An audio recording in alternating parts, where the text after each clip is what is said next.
देखो chapter atomic structure, इसमें देखो जो इसमें अभी पढ़ाया जाएगा, अगर मतलब आपने याद कर लिया, समझ के याद कर लिया, तो एक भी क्वेश्चन गलत नहीं होगा एटॉमिक स्ट्रक्चर का, क्योंकि देखोगे तो इसमें कैलकुलेशन इतनी ज़्यादा होती है, क्योंकि ई की वैल्यू पुट करो, एच की वैल्यू पुट करो, 6.6 × 10⁻34 इलेक्ट्रॉन वोल्ट में है तो जूल में कन्वर्ट करो, जूल में तो इलेक्ट्रॉन वोल्ट में, ज़्यादातर इलेक्ट्रॉन वोल्ट में मिलेगी, तो आप उसमें जूल में निकालोगे, फिर उसको कन्वर्ट करोगे, वेवलेंथ पूछ ली तो एंस्ट्रोम में है, मीटर में है, एंस्ट्रोम में कन्वर्ट करो, तो लंबी लंबी कैलकुलेशन है, बट क्या याद करना है, कितना चीज़, कौन सा चीज़ इंपॉर्टेंट है और कितना याद करना है वो पढ़ाया जाएगा, ठीक है।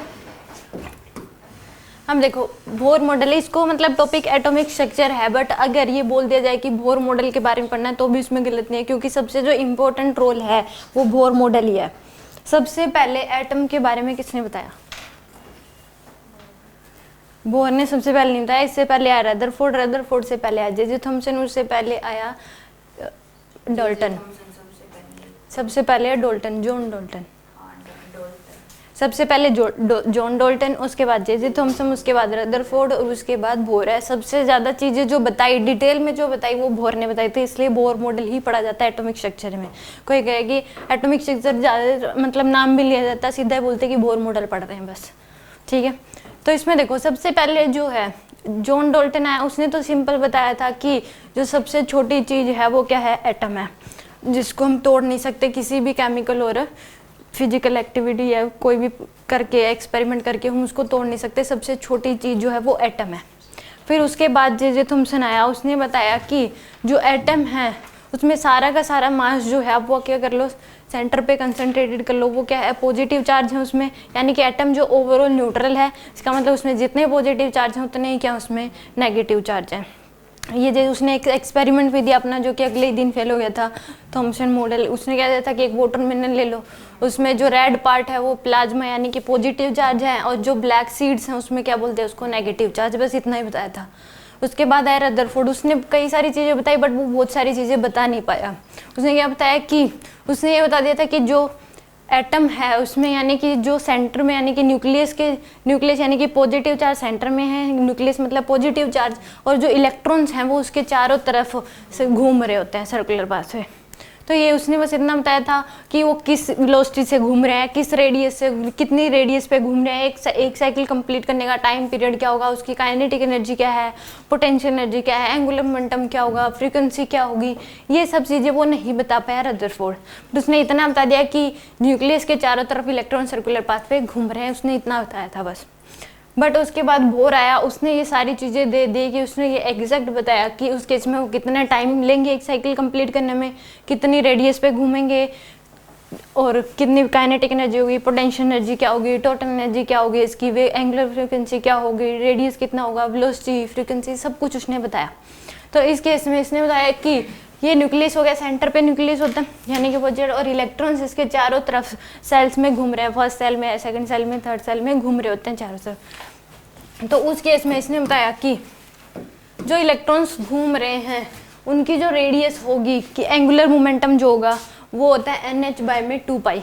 एंगुलर मोमेंटम जो इलेक्ट्रॉन जो हैं वो सर्कुलर पाथ पे घूम रहे हैं, उनका जो एंगुलर मोमेंटम होगा वो कितना होगा, NH/2π। ये फॉर्मूला याद करना है, कहाँ से है, डेरिवेशन इसमें कोई रोल नहीं है, कि हमें फाइनली क्वेश्चन सोल्व करने से मतलब है कि अगर ये बोल दिया कि जो, बट इसने ये बताया कि बोर का जो मॉडल है उसने कंडीशन रख दी कि मेरी जो सारी चीज़ें हैं वो अप्लीकेबल हैं only and only for hydrogen like atom, hydrogen या फिर हाइड्रोजन लाइक एटम्स के लिए।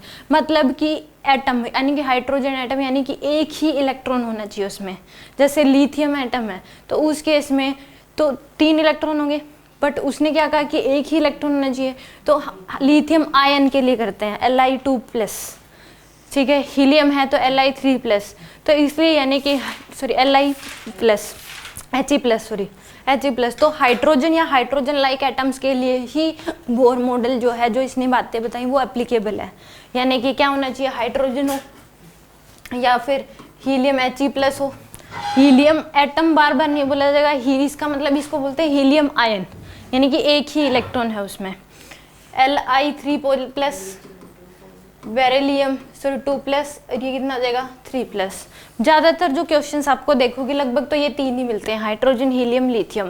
बेरिलियम भी बहुत कम मिलता है, मिल गया तो मिल गया, बाकी मतलब इस तरीके से। बट उसके ने कहा कि उसके लिए ही अप्लीकेबल है हाइड्रोजन। लिथियम लिख दिया, लिथियम एटम के लिए नहीं, लिथियम आयन के लिए। बार बार नहीं बोला जाएगा कि लिथियम, तो आप समझ जाना कि Li2+ की बात हो रही है। हीलियम यानी कि He+ की बात हो रही है, या फिर बेरिलियम बोल दे तो Be3+ की बात हो रही है। तो यानी कि हाइड्रोजन लिख लो इस, टोटल होना ही 1 इलेक्ट्रॉन। हाँ टोटल ही 1 इलेक्ट्रॉन होना चाहिए, एक ही, यानी कि इसमें एक ही हो गया, Li+ हो गया, तो यानी कि एक हाइड्रोजन में 1 इलेक्ट्रॉन होता है। तो हाइड्रोजन लाइक्स एटम्स के लिए ही एप्लीकेबल है ये। हाइड्रोजन लाइक एटम यानी कि हाइड्रोजन सा होना चाहिए, हाइड्रोजन में 1 इलेक्ट्रॉन होता है, 1 प्रोटॉन। तो सेम इसमें भी क्या होना चाहिए, 1 इलेक्ट्रॉन होता है, तो सेम उसने कहा कि 1 ही इलेक्ट्रॉन होना चाहिए, यानी कि आयंस की बात करेंगे इसमें। ठीक है, एटम्स के बारे में बात नहीं करते। लिथियम एटम बोल दिए तो यानी कि लिथियम की बात करा प्रॉपर, और लिथियम आयन बोल दिया यानी कि Li2+ की बात करेगा। तो यानी कि ये होगा, ये होगा, ये हो तो ही इसका जो मॉडल है वो एप्लीकेबल है, वरना नहीं लगाएंगे उसके इसमें। ठीक है, ये इसने कंडीशन रख दी। तो यानी कि एंगुलर मोमेंटम जो होगा, अभी जो हम बात कर रहे हैं वो हाइड्रोजन, यानी कि फॉर्मूले सबके लिए लगा सकते हो। जेड यहाँ पे क्या होगा, एटॉमिक नंबर होगा, एन होता है नंबर ऑफ सेल की इलेक्ट्रॉन की सेल में घूम रहा है, फर्स्ट में है, सेकंड में है, थर्ड में है, फोर्थ में। ठीक है, जेड क्या हो जाएगा, एटॉमिक नंबर, जेड होगा उसका एटॉमिक नंबर, और एन होगा नंबर ऑफ सेल कि किस सेल में वो घूम रहा है। और ये Bohr model is only applicable for hydrogen and hydrogen likes atoms. लिख लो इस बात को कि हाइड्रोजन और हाइड्रोजन लाइक्स एटम के लिए ही एप्लीकेबल होगा। एग्जाम्पल के लिख लो, हाइड्रोजन He+, Li2+, Be3+। अब देखो एंगुलर मोमेंटम की, उसने ये देखा कि जो एंगुलर मोमेंटम अगर इलेक्ट्रॉन सर्कुलर पाथ पे घूम रहा है तो उस केस में जो एंगुलर मोमेंटम होगा वो डिपेंड ही नहीं करता कि हम हाइड्रोजन की बात कर रहे हैं, लिथियम की बात करें, यानी कि एटॉमिक नंबर पे डिपेंड नहीं करता। उसने ये बताया कि मैंने, मान लो उसने बोल दिया कि एंगुलर मोमेंटम बताओ हाइड्रोजन का, हीलियम का, लिथियम का और बेरिलियम का, तीनों के जो इलेक्ट्रॉन्स है वो फर्स्ट सेल में घूम रहे हैं, तो तीनों के लिए सेम क्या आएगा, रेशियो क्या आएगा, 1:1:1 आएगा। ठीक है, यानी कि फॉर्मूला दिया L=NH/2π, यानी कि ऑन डिपेंड्स ऑन, जो एंगुलर मोमेंटम है वो नंबर ऑफ सेल पे डिपेंड करेगा कि इलेक्ट्रॉन जो है कौन सी सेल में घूम रहा है। अगर ये बोल दिया कि आप बताओ L1:L2:L3 बताओ कि हाइड्रोजन का भी इलेक्ट्रॉन फर्स्ट सेल में है, हीलियम का भी फर्स्ट सेल में है, लिथियम का भी क्या है फर्स्ट सेल में, यानी कि He+ और Li2+, तो उसका रेशियो बताओ L1, L2, L3 का रेशियो। तो तीनों का रेशियो क्या आ जाएगा, 1:1:1, क्योंकि नॉट डिपेंड्स ऑन, यानी कि angular momentum doesn't depends on atomic number, atomic number पे डिपेंड ही नहीं करता। अगर ये बोल दिया कि हाइड्रोजन का फर्स्ट सेल में है, हीलियम का सेकंड सेल और लिथियम का जो है वो थर्ड सेल में, अब रेशियो बताओ क्या हो जाएगा, और थर्ड, हाँ 1:2:3 ये आ जाएगा। यानी कि किस सेल में इलेक्ट्रॉन घूम रहा है उनका जो रेशियो होगा वही क्या आ जाएगा, एंगुलर मोमेंटम का रेशियो आ जाएगा। ठीक है, तो यानी कि इसका फॉर्मूला होगा NH/2π। H यहाँ पे प्लैंक कांस्टेंट है, इसकी वैल्यू होती है 6.6 × 10⁻34, 6 × 10⁻34। आगे लिखा भी मिल जाएगा आपको। ठीक है, तो ये क्या आ जाएगी, इसकी प्लैंक कांस्टेंट की वैल्यू होती है 6.6 × 10⁻34। बट अगर रेशियो पूछ लिया तो हमें इसका कोई लेना देना नहीं है, क्योंकि ये तो सब में कॉमन होगा। मान लो रेशियो पूछा गया तो सब में कॉमन होगा। अगर वैसे एक का ही पूछ लिया तो हमें निकालना पड़ेगा कि कितना होगा एंगुलर मोमेंटम। फिर आप एन की वैल्यू पुट कर दो, किसके बारे में बात कर रहा है, H की वैल्यू पुट कर दो, /2 × π की। बट ज़्यादातर इसमें क्वेश्चन देखोगे तो रेशियो पूछ रहा होता है कि एंगुलर मोमेंटम का रेशियो बताओ। हाइड्रोजन एटम है, उसके हाइड्रोजन है, उसका जो इलेक्ट्रॉन है सेकेंड सेल में है, हीलियम उसका थर्ड सेल में घूम रहा है, और जो लिथियम है उसका फोर्थ सेल में घूम रहा है, एंगुलर मोमेंटम का रेशियो बताओ। तो वो क्या हो जाएगा, उनका जो रेशियो होगा, नंबर ऑफ सेल्स का जो रेशियो होगा वही क्या हो जाएगा, एंगुलर मोमेंटम का भी रेशियो आ जाएगा। ठीक है, तो ये था कि इसके बारे में एंगुलर मोमेंटम जो होगा साथ साथ याद करना है, ये बहुत इंपॉर्टेंट है, यानी कि बेस है एक प्रकार से, ये समझ लो आप, ये फॉर्मूले तो एटॉमिक स्ट्रक्चर का। यानी कि कितना हो जाएगा उस केस में, एंगुलर मोमेंटम हो जाएगा L equal to NH by में 2 पाई। एंड यहाँ पे नंबर ऑफ सेल कि कौन सी सेल में इलेक्ट्रॉन घूम रहा है, H होगा प्लैंक कांस्टेंट, इसकी वैल्यू हो जाएगी 6.6 × 10⁻⁻34, 2 और पाई तो कांस्टेंट ही है। अब होती है रेडियस कि इलेक्ट्रॉन जो है उसने देखा कि यहाँ पे न्यूक्लियस, ये फर्स्ट सेल होगी, ये सेकंड सेल, थर्ड सेल, ज़्यादातर भी देखोगे आप 4 सेल ही देता है। तो बहुत सारी सेल होती हैं, एटम देख ही नहीं पाया आज तक कोई कि उस केस में एटम में किस तरीके की सेल होती है, देख ही नहीं पाया, तो फिर बोर ने कैसे बताया, तो वो तो पता नहीं, कैसे कहता है कि दिखाई नहीं देता एटम। तो नंबर ऑफ सेल्स कैसे बता दी, कैसे हैं इलेक्ट्रॉन, कैसे घूम रहा है, क्या कर रहा है, वो तो ये जाना है, एक्सपेरिमेंट ही करके देखा उसने। तो यानी कि न्यूक्लियस हो गया, इलेक्ट्रॉन जो है, इसने ये नहीं बताया एक्सपेरिमेंट क्या एक्सपेरिमेंट नहीं। तो इसके जो भी एक्सपेरिमेंट कागज हैं पढ़ लो, समझ में आ जाएगा कैसे देखा इसने, क्या करा क्या नहीं करा, कौन सी क्लास? इसकी थ्योरी है, समझ लो आगे मतलब मिल जाएंगे इसका एक्सपेरिमेंट इंटरनेट पे डाल के, कैसे क्या करा होगा बोर ने, क्या लिखा क्या नहीं लिखा, ठीक है।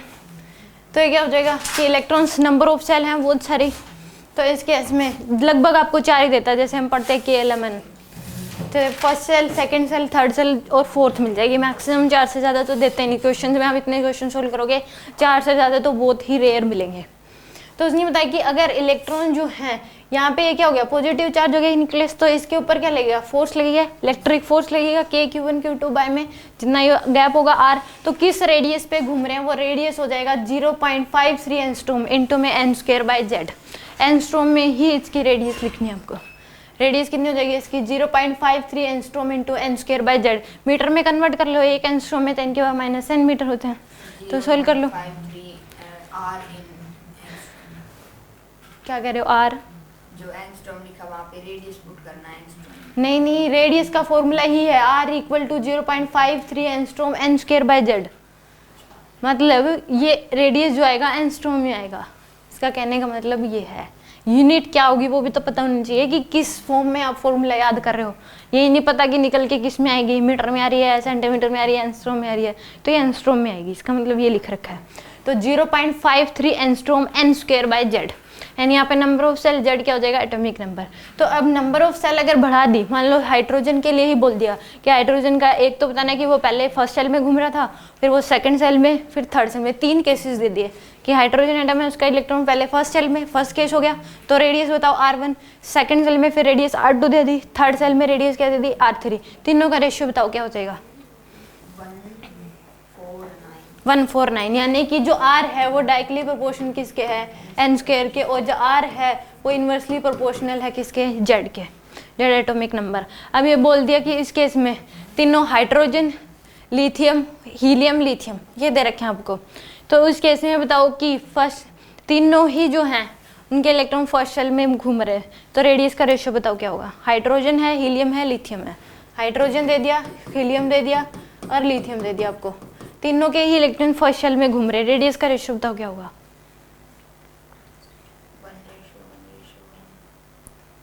तीनों के फर्स्ट शेल में है, हाँ तो 1 2 3, तो यह आ जाएगा 1/1 रेशियो 1/2 रेशियो 1/3, ये आएगा Z तो inversely proportional n²/z। Radius R equal to 0.53 angstrom n²/z, तो इनवर्सली रेशियो हो जाएगा उनका, यानी कि 1/1 1/2 ratio 1/3। Shell number of shell same है, तो जो एटॉमिक नंबर का रेशियो होगा उसका रिवर्स क्या हो जाएगा उनका, रेडियस का रेशियो, ठीक है। मान लो कि उसने बोल दिया कि रेडियस की यानी कि 0.5 ये कैलकुलेशन करके दे रखा है, इसके डेरिवेशन जो होगी, जो वैल्यू है इनकी कैलकुलेशन करके, ये 0.53 एंगस्ट्रॉम तो किसी ही पूछ ले रिपीट होगा ही होगा, और n²/z तो आपको ये मतलब अगर किसी एक की पूछ ली तो आपको याद करना पड़ेगा 0.53 एंगस्ट्रॉम n²/z। रेशियो पूछ लिया तो उसमें 0.53 की तो वो ही नहीं है, क्योंकि हमें n²/z वो तो तीन सब में ही कॉमन होगा, तो n²/z ऊपर n² कन्फ्यूजन ही आता है कि ऊपर n है या z है, तो ये ध्यान रखना कि n²/z है रेडियस के केस में, n²/z यानी कि डायरेक्टली प्रोपोर्शन n² है, इनवर्सली प्रोपोर्शन टू 1/z है। तो अगर ये बोल दिया कि हाइड्रोजन का तो फर्स्ट सेल में, हीलियम का जो सेकंड सेल और लिथियम का जो है वो थर्ड सेल में घूम रहा है इलेक्ट्रॉन, रेडियस का रेशियो बताओ क्या हो जाएगा, प्रोटॉन जी।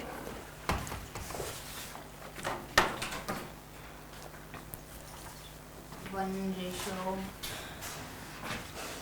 2/4 4/2 रेशो 9/3 मतलब 1/2/3। यानी कि इसमें सोल्व करो, ये फॉर्मूला है, यानी कि एन स्क्वायर बाई जेड ही देखो R1 के जो वैल्यू है वो कितनी आ जाएगी आपके पास 0.56 तो एन स्क्वायर बाई जेड, तो यानी कि 1/1। R2 की जो वैल्यू है वो कितनी आ जाएगी 4 बाय में एन स्क्वायर बाई जेड, यानी कि सेकंड सेल में है तो 4 बाय में 2 यानी कि 2 आ जाएगा। और R3 की जो वैल्यू है यानी कि थर्ड सेल में है तो 9 बाय में 3 तो 1:2:3 ये आंसर आ जाएगा। ठीक है, इस टाइप के क्वेश्चन पूछता है कि एक इलेक्ट्रॉन जो है यानी कि वो यानी कि किस बात पे डिपेंड करेगा, रेडियस नंबर ऑफ सेल्स पे डिपेंड करेगा, कौन से सेल में घूम रहा है, और आर पे भी डिपेंड करेगा, सॉरी एटॉमिक नंबर पे भी डिपेंड करेगा। अब मेरे को बताओ कि अगर फर्स्ट सेल में घूम रहा है तो रेडियस ज़्यादा होगी कि सेकंड सेल में घूम रहा है तो रेडियस ज़्यादा होगी हाइड्रोजन का इलेक्ट्रॉन, अगर फर्स्ट में ज़्यादा होगी। रेडियस का फॉर्मूला ये है 0.53 angstrom N square by Z. अगर सेकंड में होगी क्योंकि directly proportion to N square है तो रेडियस ज़्यादा ही होगी, वैसे भी पता लग रहा है रेडियस गैप ज़्यादा होगा तो रेडियस ज़्यादा होगी इसके ऊपर। तो यानी कि फोर्स क्या लगेगा उस केस में, जो क्योंकि के Q1 Q2 by are square है तो आर की वैल्यू बढ़ गई तो फोर्स क्या हो जाएगा, कम हो जाएगा। यानी कि सेंट्रीपिटल फोर्स की रिक्वायरमेंट यहाँ पे जो इलेक्ट्रिक फोर्स है वही क्या है यहाँ पे सेंट्रीपिटल फोर्स की रिक्वायरमेंट को पूरा कर रहा है। ठीक है, इलेक्ट्रिक फोर्स जो है वही क्या कर रहा है, सेंट्रीपिटल फोर्स की रिक्वायरमेंट को पूरा कर रहा है। ठीक है, तो रेडियस कम होगी यानी कि, और सेंट्रीपिटल यानी कि mv स्क्वायर बाई आर होता है, आर की वैल्यू ज़्यादा होगी तो सेंट्रीपिटल फोर्स की रिक्वायरमेंट क्या हो जाएगी इस केस में, कम हो जाएगी। ठीक है, देखो थर्ड है वेलोसिटी। एंगुलर मोमेंटम पता लग गया कि अगर इलेक्ट्रॉन जो है अगर सर्कुलर घूम रहा है न्यूक्लियस के चारों तरफ तो एंगुलर मोमेंटम क्या हो जाएगा उसका NH/2π, और रेडियस क्या हो जाएगा 0.53 angstrom N square by Z. ठीक है, 0.53 angstrom N square by Z. ठीक है, वेलोसिटी v यानी कि कितनी वेलोसिटी से वो घूम रहा है, वेलोसिटी क्या होगी उसकी, जिस वेलोसिटी इलेक्ट्रॉन घूम रहा है तो उसकी घूमने की वेलोसिटी क्या है, तो वो कितनी हो जाएगी 2.18 × 10⁶ Z by N. 2.18 × 10⁶ Z by N metre पर सेकंड में होगी 2.18 × 10⁶ जेड बाई एन, यानी क्या हो जाएगा जेड बाई एन, यानी कि एटॉमिक नंबर के डायरेक्टली प्रोपोर्शनल होगी और नंबर ऑफ सेल की क्या होगी इनवर्सली प्रोपोर्शनल। मान लो ये पूछ लिया कि हाइड्रोजन का जो इलेक्ट्रॉन है फर्स्ट सेल में घूम रहा है तो वेलोसिटी v1, सेकंड सेल में घूम रहा है वेलोसिटी v2, थर्ड सेल में घूम रहा है तो वेलोसिटी क्या है v3। रेशियो बताओ क्या होगा, 1:1/2 यानी कि जेड बाई एन है तो जेड की वैल्यू तो तीनों के लिए सेम होगी तो 1:1/2:1/3 ये आ जाएगी आपके पास। अगर मान लो बोल दिया कि हाइड्रोजन का है वो तो फर्स्ट सेल में घूम रहा है, हीलियम का है वो सेकंड सेल में, और लिथियम का जो है वो थर्ड सेल में। अब बताओ वेलोसिटी का रेशियो क्या हो जाएगा 1:1:1, यानी कि जेड बाई एन है तो हाइड्रोजन के लिए तो 1/1 रेशियो, हीलियम के लिए कितना हो जाएगा जेड बाई एन है तो जेड की वैल्यू 2/2 रेशियो, यानी कि और इसके लिए कितनी हो जाएगी 3/3 तो 1:1:1। तो ऐसा भी क्वेश्चन आता है कि वेलोसिटी। अब देखो वेलोसिटी जो है अगर फर्स्ट सेल में घूम रहा है तो वेलोसिटी जो होगी, और सेकंड सेल में घूम रहा है तो किस में वेलोसिटी ज़्यादा होगी, फर्स्ट में घूम रहा है तब वेलोसिटी ज़्यादा होगी, सेकंड में घूम रहा है तब वेलोसिटी, फर्स्ट में घूम रहा है तब वेलोसिटी ज़्यादा होगी क्योंकि रेडियस कम है, यानी कि वो चाहे कितनी कौन सी सेल में घूम रहा है उसका टाइम पीरियड सेम ही रहता है। फर्स्ट में घूमेगा तो यानी कि उसकी वेलोसिटी जो है रेडियस कम है तो वेलोसिटी क्या हो जाएगी उस केस में ज़्यादा, सेकंड में घूम रहा है तो रेडियस ज़्यादा होगी तो वेलोसिटी क्या हो जाएगी इस केस में कम। टाइम पीरियड का फॉर्मूला क्या हो जाएगा इस केस में 1.5 × 10⁻16 n³/z³, यानी कि 15 16 ऐसे याद रख लो, पावर याद ना रहे, पर ये ध्यान रखना 1.5 है 15 16 और ये माइनस में पावर है तो ध्यान आ जाता है कि 1.5 × 10⁻16 और n³/z² आता है इसमें, n³/z², रेडियस में और टाइम पीरियड में n ऊपर आता है दोनों में एक जैसे इसके लिए तो, यानी कि एंगुलर मोमेंटम हो जाएगा NH/2π, रेडियस हो जाएगा 0.53 angstrom n² by Z, velocity हो जाएगी 2.18 × 10⁶ Z by N, time period हो जाएगा 1.5 इंटू 10 की power minus 16 n cube by Z square. ठीक है, जिस तरीके से मतलब मेरे माइंड में सेट है कि कैसे, तो आप भी उसी तरीके से अपने माइंड में सेट करोगे कैसे। ठीक है, क्योंकि मेनली ये बेस है, अगर ये वीक रहेगा तो आगे क्वेश्चन भी सोल्व नहीं होंगे, क्योंकि ज़्यादातर इसमें क्वेश्चन आते हैं रेशियो पूछ लेता है, तो तुरंत हमारे माइंड में आना चाहिए कि क्या होगा। ठीक है, तो टाइम पीरियड क्या हो जाएगा 1.5 इंटू 10 की power minus 16 n cube by Z square. तो इस केस में यानी कि अगर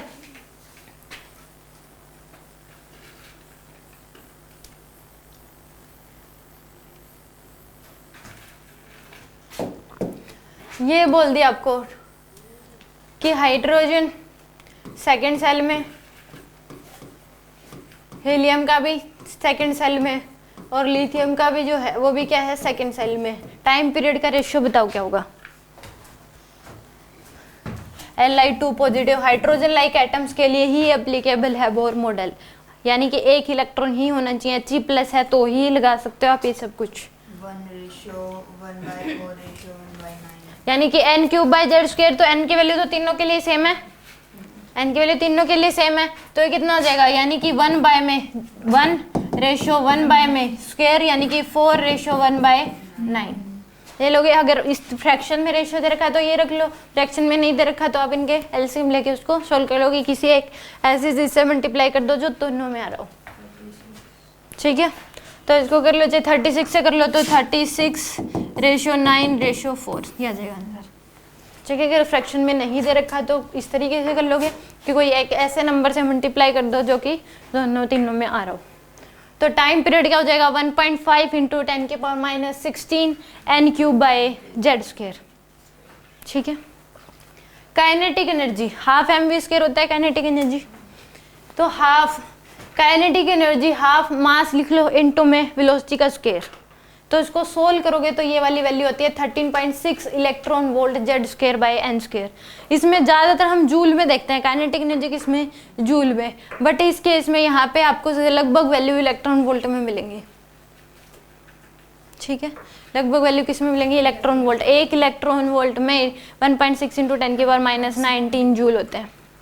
ठीक है, तो बार बार 10 की पावर 19 10 की पावर 19 ये बोलने से क्या दे दिया, इलेक्ट्रॉन वोल्ट में दे दिया उसको। 1 इलेक्ट्रॉन वोल्ट में 1.6 इंटू 10 की पावर 9 माइनस 19 जूल होते हैं, 1.6 टू 10 की पावर माइनस 19 जूल। तो ये किस में मिलेंगे 13.6 electron volt Z square by N square, और इसी को वन रिडबर्ग भी बोलते हैं। क्या बोलते हैं इसको, वन रिडबर्ग। वन रिडबर्ग की वैल्यू 13.6 इलेक्ट्रॉन वोल्ट होती है। अब इसमें ये वाली जो वैल्यू आती है ना, इसमें 2.18 इंटू 10 की पावर 6 ये आती है सी बाय में 317, सी बाय में 317 कर दो, आपके पास यही वैल्यू आ जाएगी 2.18 इंटू 10 की पावर 6।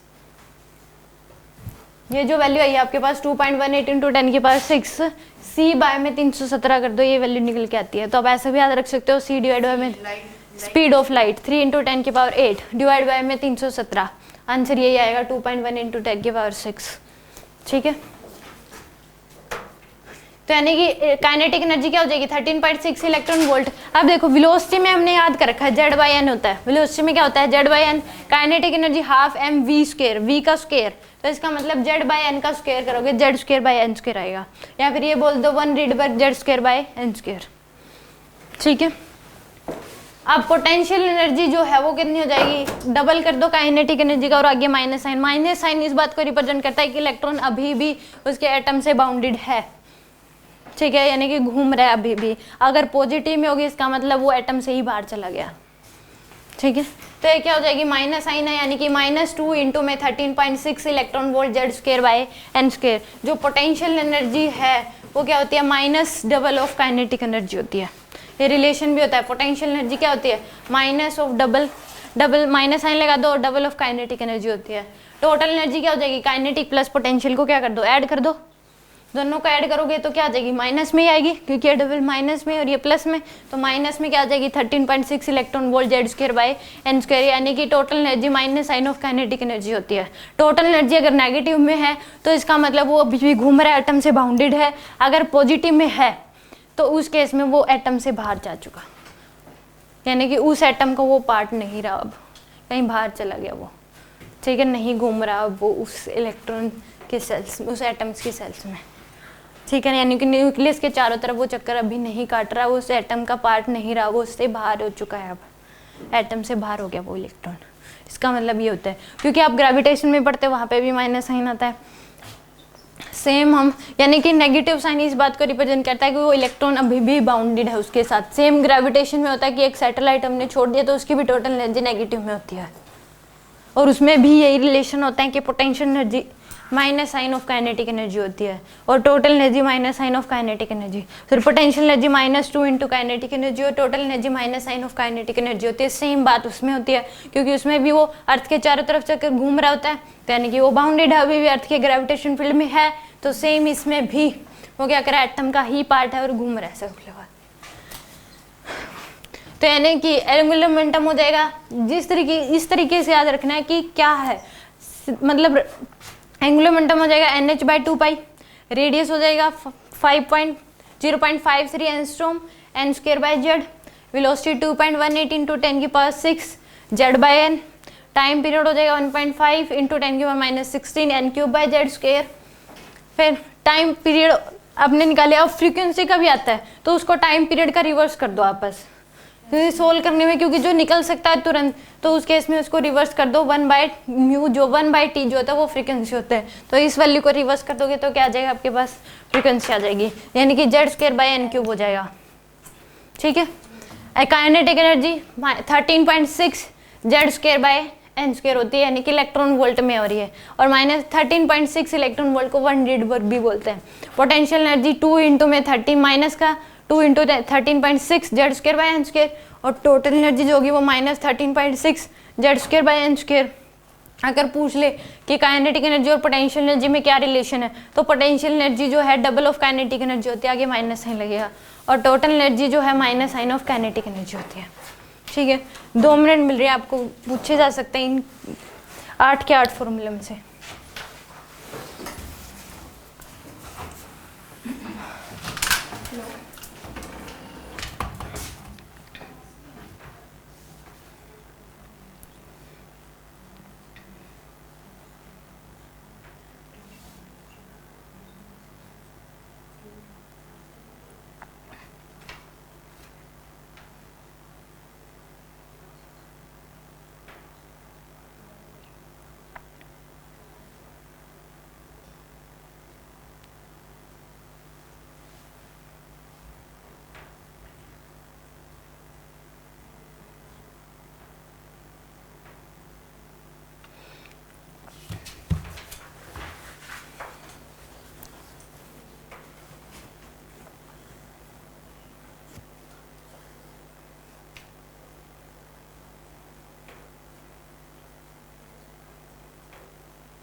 पेन भी नहीं, पेन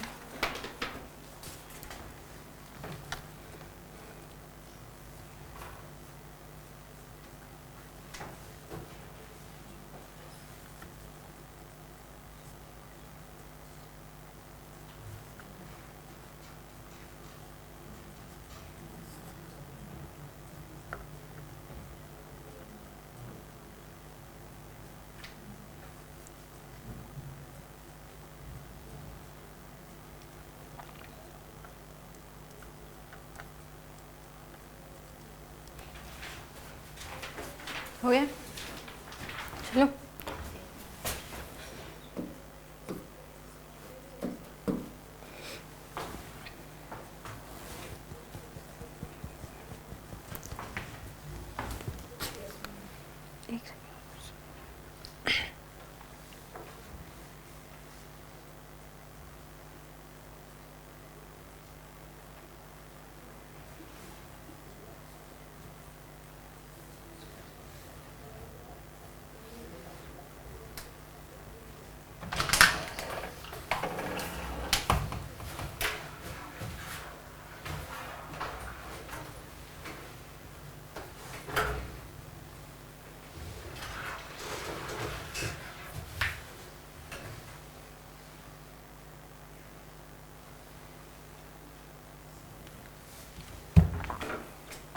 इसमें मैंने आपको बताया C/317 जो है, इसको फाइन स्ट्रक्चर कांस्टेंट भी बोलते हैं।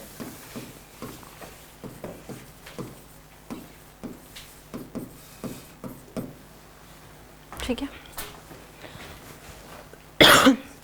हम बता दो टाइम पीरियड का बता दो। Time period 1.5 into 10⁻⁻16 into n cube by z square. कह रहा, आप बता दो total energy. Total energy minus of 1 Rydberg into z square by और 1 रेडबर्ग 13.6 electron volt. अब बता दो रेडियस का। 0.53 into n square by z. Angular momentum, nh by 2 by velocity, velocity 2.18 into 10⁻⁻16 into z by n. फिर से बोल दो। 2.18 into 10⁻⁻6 into n by z. 2.18 by into 10⁻6 into z by n. Z by N में था kinetic energy, उसमें Z square by N square आता है, तो जेड बाई एन होगा, उसका स्क्वायर करते हैं हम, तो जेड बाई एन आता है। ध्यान रख लो, जेड बाई एन। एन दो ही चीज़ों में ऊपर आता है, रेडियस में और टाइम पीरियड में। रेडियस में एन स्क्वायर आता है और टाइम पीरियड में एन क्यूब आता है। उसमें एन स्क्वायर बाई जेड होगा रेडियस में, और उसमें N cube by Z square होता है। ठीक है, यानी कि टिप्स पे आदमी कभी भी पूछ लिया जाए तो पता होना चाहिए तुरंत। जो मेरे से कभी पूछ रहे हैं मेरे को तुरंत पता होगा, कोई भी फॉर्मूला इनमें से पूछ लो, मुझे देखने की जरूरत ही नहीं है। ठीक है, तो इस तरीके से याद होना चाहिए। अब देखो एक एनर्जी लेवल डायग्राम, यानी कि देखोगे तो यानी कि इस केस में क्या हो रहा है कि इलेक्ट्रॉन मान लो न्यूक्लियस है, तो ये first shell, second shell, third shell और फोर्थ सेल, इनकी शेप सर्कुलर शेप होती है वैसे तो सेल्स की। ठीक है, बट यहाँ पे जो बनाया गया है, मान लो कि इसको भी एक लाइन की तरह सोच लो, ये फर्स्ट सेल है, ये भी ये सेकंड सेल है, मतलब समझाने के लिए बनाया गया इस प्रकार से। ये थर्ड सेल है और ये फोर्थ सेल है, इसका मतलब ये है। हाँ, इसको मतलब ये मान लो ये दोनों, इस यही डायग्राम इस तरीके से बनाया गया लाइन की फॉर्म में। ये फर्स्ट लाइन फर्स्ट सेल है, ये सेकंड सेल है, ये थर्ड सेल है और ये फोर्थ सेल है। ठीक है, तो इस तरीके से सोच सकते हो। रियल में अगर डायग्राम ड्रॉ करोगे तो ये वाला होगा, फिर ये नहीं होगा। ठीक है, अब देखो इसमें कि उसने क्या बताया कि फर्स्ट सेल यानी कि इसको स्टेबल स्टेट बोलते हैं या फिर ग्राउंड स्टेट बोलते हैं फर्स्ट सेल को। या तो क्या बोलोगे, स्टेबल स्टेट होगी इलेक्ट्रॉन की, या फिर उसकी ग्राउंड स्टेट। ठीक है, ये तो स्टेबल स्टेट बोलते हैं, आप उसको ग्राउंड स्टेट। बाकी सारी की सारी एक्साइटेड स्टेट होती हैं। ये भी इसके एक्साइटेड स्टेट है, सेकंड भी, थर्ड भी, ये भी और फोर्थ फिफ्थ सिक्स। ज़्यादातर जो देगा 4 ही देता है क्वेश्चंस में, बाकी भी बना सकते हो, उसमें कोई प्रॉब्लम नहीं है। अब देखो फर्स्ट सेल की जो एनर्जी होगी, ये हाइड्रोजन का एनर्जी लेवल डायग्राम है। फर्स्ट सेल की जो टोटल एनर्जी होगी, फॉर्मूला कितना था टोटल एनर्जी का, -13.6 electron volt Z square by N square. ये था, जेड की वैल्यू 1 पुट कर दो, हाइड्रोजन की बात हो रही है, एन की वैल्यू 1 पुट कर दो, तो आंसर कितना आ जाएगा, -13.6 इलेक्ट्रॉन वोल्ट। यानी कि ये बोल दिया हाइड्रोजन की फर्स्ट सेल की एनर्जी बताओ क्या होगी, तो कितनी हो जाएगी, -13.6 इलेक्ट्रॉन वोल्ट।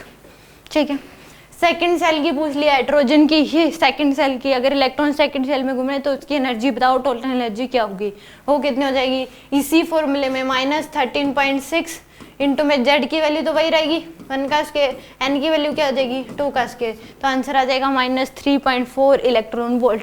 याद करना है, ये नहीं कि एट ए टाइम निकालोगे, ठीक है।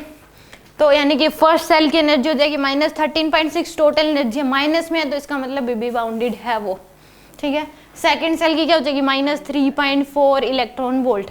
कहाँ से आई टोटल एनर्जी का जो फॉर्मूला है, जेड की वैल्यू 1 पुट कर दो, एन की वैल्यू 2 पुट कर दो, ठीक है। थर्ड सेल की क्या हो जाएगी माइनस, यानी कि जेड की वैल्यू 1 ही रहेगी, एन की वैल्यू 3 पुट कर दोगे, -1.51 इलेक्ट्रॉन वोल्ट फॉर्मूले से निकल के आती है ये वाली। फोर्थ सेल की जो होगी वो -0.85 इलेक्ट्रॉन वोल्ट, जेड की वैल्यू 1, एन की वैल्यू 4 पुट कर दोगे तो आंसर जो आएगा वो आ जाएगा -0.85 इलेक्ट्रॉन वोल्ट, ठीक है। हाइड्रोजन के लिए है ये। आप ऐसे किसी का भी बना सकते हो, बट वो याद करने की जरूरत नहीं है। हीलियम का भी बना सकते हो, लिथियम का भी, बेरिलियम का, सबका आप एनर्जी लेवल डायग्राम खुद से ड्रॉ कर सकते हो, बट ये नहीं है कि सारे ड्रॉ करके याद करने शुरू कर दो, क्योंकि एक याद हो गया तो बाकी के निकल जाएंगे। हम वही चीज़ याद करते हैं जो कि प्राइमरी बेस्ड होगी, बाकी की उससे निकल सकती है जल्दी, तो हम याद नहीं करते वो, ठीक है। तो यहाँ पे फर्स्ट सेल हाइड्रोजन के अगर इलेक्ट्रॉन फर्स्ट सेल में घूम रहा है तो उसकी एनर्जी टोटल एनर्जी हो जाएगी -13.6 इलेक्ट्रॉन वोल्ट। सेकंड सेल की कितनी हो जाएगी -3.4, थर्ड सेल की -1.51, फोर्थ सेल की -0.85 इलेक्ट्रॉन वोल्ट, ठीक है। तो ये तो फर्स्ट सेल की एनर्जी। अब आता है कि एनर्जी डिफरेंस। अब यहाँ से फर्स्ट और सेकंड के बीच जो एनर्जी डिफरेंस है, अगर इलेक्ट्रॉन यहाँ से यहाँ तक गया तो कितनी एनर्जी चाहिए उसको, तो वो कितनी होगी -10.2। ये कहाँ से आई फाइनल माइनस इनिशियल, यानी कि -3.4 -13.6, इसको सोल्व करोगे तो आंसर 10.2 इलेक्ट्रॉन वोल्ट आएगा, ठीक है। तो फर्स्ट और सेकंड सेल के बीच जो एनर्जी डेल्टा ई की वैल्यू है वो कितनी है 10.2 इलेक्ट्रॉन वोल्ट, ठीक है। सेकंड और थर्ड के बीच कितना हो जाएगा, इसमें से ये माइनस कर दोगे, यानी कि -1.51 -3.4, तो आंसर आ जाएगा 1.9 इलेक्ट्रॉन वोल्ट, ठीक है। थर्ड और फोर्थ के बीच तो इसमें से ये माइनस कर दोगे, यानी कि -0.85, इसमें से माइनस करोगे -1.51, तो 0.66 इलेक्ट्रॉन वोल्ट। फर्स्ट सेल की अगर बोले फर्स्ट सेल की एनर्जी बताओ तो -13.6 इलेक्ट्रॉन वोल्ट, सेकंड सेल की बताओ तो -3.4 इलेक्ट्रॉन वोल्ट, थर्ड सेल की बताओ तो -1.51 इलेक्ट्रॉन वोल्ट, फोर्थ सेल की बताओ तो -0.85 इलेक्ट्रॉन वोल्ट। अब ये पूछ रहा फर्स्ट और सेकंड सेल के बीच एनर्जी डिफरेंस बताओ, तो 10.2 इलेक्ट्रॉन वोल्ट आया कहाँ से, इसमें से ये माइनस कर दिया। सेकंड और थर्ड के बीच बताओ तो 1.9 इलेक्ट्रॉन वोल्ट, माइनस नहीं आया। थर्ड और फोर्थ के बीच बताओ तो 0.66 इलेक्ट्रॉन वोल्ट। अब इसलिए कि फर्स्ट और थर्ड के बीच बताओ तो कितना आ जाएगा 12.1 इलेक्ट्रॉन वोल्ट, फर्स्ट और थर्ड के बीच, इसमें से ये माइनस कर देंगे ये आएगा। फर्स्ट और फोर्थ के बीच बताओ तो 12.76, और थर्ड और फोर्थ के बीच बताओ तो कितना आ जाएगा 2.56। एक ये याद होनी चाहिए आपको, ये भी याद रखने चाहिए। हाँ ये जो इस पे लिखे हुए ये याद रखने हैं आपको। फर्स्ट सेकंड के बीच एनर्जी डिफरेंस, सेकंड थर्ड के बीच, थर्ड फोर्थ के बीच, दूसरा फर्स्ट थर्ड बीच, फर्स्ट फोर्थ और सेकंड और फोर्थ के बीच, ये याद रखनी है, यानी और ये एनर्जी याद रखनी है। अब ये तो हाइड्रोजन के लिए, मान लो हीलियम के लिए बोल दिया तो सबको 4 से मल्टीप्लाई कर दो, इंटू में 4, इंटू में 4, इंटू में 4, इंटू में 4, इंटू में 4, इंटू में 4, सबको, ये हीलियम का बन गया। फॉर्मूले से भी निकाल के देख लो यही आएगा। इनको 4 से मल्टीप्लाई जो करोगे, जो शेल्स के एनर्जी लेवल है उनको भी, हाँ सबको, जितनी वैल्यू इसमें लिखी हुई है सबको 4 से मल्टीप्लाई कर दो, ये हीलियम का एनर्जी लेवल डायग्राम बन गया। लिथियम का बोल दिया तो सबको 9 से मल्टीप्लाई कर दो, यानी कि Z² से मल्टीप्लाई करना है। बेरिलियम को बोल दिया तो सबको 16 से मल्टीप्लाई कर दो, तो वो याद नहीं करना, एक ही याद कर। Hydrogen and hydrogen like atom, He+ का बना रहे हो आप। मैंने बताया था कि हाइड्रोजन हीलियम लिथियम बोल दिया तो इसका मतलब समझ जाना He+, Li2+, 2+ और Be3 positive. Hydrogen like atom के लिए है एप्लीकेबल, तो हाइड्रोजन अकेले हाइड्रोजन के लिए नहीं है, hydrogen and hydrogen like atoms के लिए। यानी कि आयन्स के लिए हीलियम आयन के लिए, लिथियम आयन के लिए, बेरिलियम आयन के लिए। ठीक है, तो उनका बनाओगे तो सबको किससे मल्टीप्लाई कर दो, हीलियम का बनाना है तो सबको 4 से कर दो जितनी वैल्यू लिखी हुई है, लिथियम का बनाना है तो सबको क्या 9 से कर दो। आप निकाल के देखोगे फिर भी वही आंसर आएंगे। फॉर्मूले में पुट कर लो, -13.6 जेड की वैल्यू क्या पुट कर दो, 2 पुट कर दो, एन की वैल्यू यही 4 से मल्टीप्लाई करोगे ना उसको भी, सबको जितनी वैल्यू इसमें लिखी हुई थी हाइड्रोजन वाली उन सबको 4 से कर दो, हीलियम का एनर्जी लेवल डायग्राम बन जाएगा। लिथियम का करना है तो सभी जितनी वैल्यू लिखी हुई है सबको 9 से मल्टीप्लाई कर दो, वो लिथियम का बन जाएगा। याद आपको हाइड्रोजन का करना है, अगर पूछ लिया तो आप ऐसे निकाल सकते हो तुरंत। हीलियम का याद है, हाइड्रोजन का याद है, तुरंत लिखा *4 ठीक है। सबको एनर्जी डिफरेंस को भी, एनर्जी को भी, सबको ही 4 से मल्टीप्लाई कर दोगे अगर हीलियम का लिखना है तो। लिथियम का लिखना है तो सबको 9 से, बेरिलियम का तो सबको 16 से, यानी कि जेड स्क्वायर से मल्टीप्लाई करना है। आगे समझो, ये इसको याद कर दो।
उनके सारी नोटबुक तो येलो ऑरेंज होगी, तो मतलब सारी चीज़ें इम्पोर्टेंट है एनसीईआरटी की तरह हर एक लाइन इम्पोर्टेंट है, तो फिर मार्क क्यों करते हो जाती है मैम अलग अलग, उससे क्या पता कहाँ से क्वेश्चन आ जाए, पूरा चैप्टर ही हाईलाइट हो जाता है।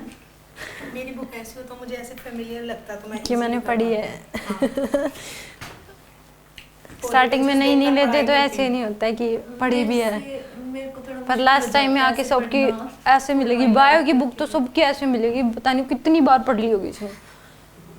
केमिस्ट्री फिजिक्स इतनी नहीं मिलती क्योंकि मैंने लास्ट ईयर 6 बार पढ़ा था। तो बायो तो ऐसे है, बायो की बुक तो बच्चा ये भी सोचे दूसरी ही ले लूँ, इससे तो क्या ही पढ़ूँ अब मैं।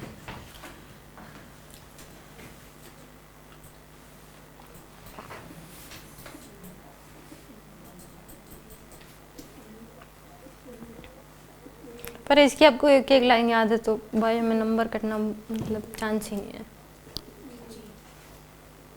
नहीं मैम, कई बार असर्शन ऐसे आ जाते हैं कंफ्यूज करने वाले,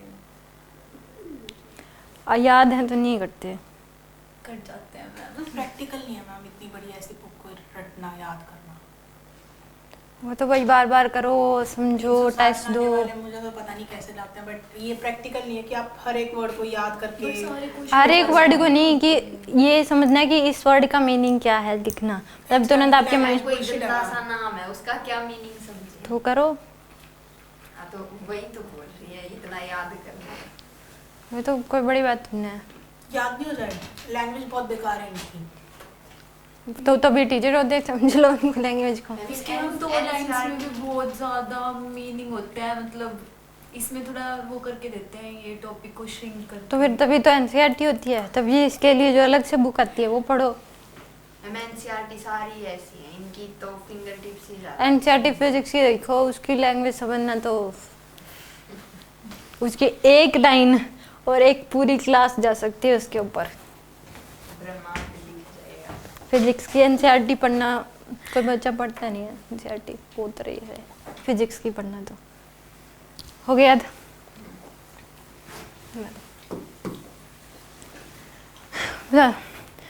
फर्स्ट सेकंड और थर्ड के बीच का एनर्जी डिफरेंस निकालना पड़ेगा मैम। निकालना थोड़ा है, हाइड्रोजन का तो याद करना है।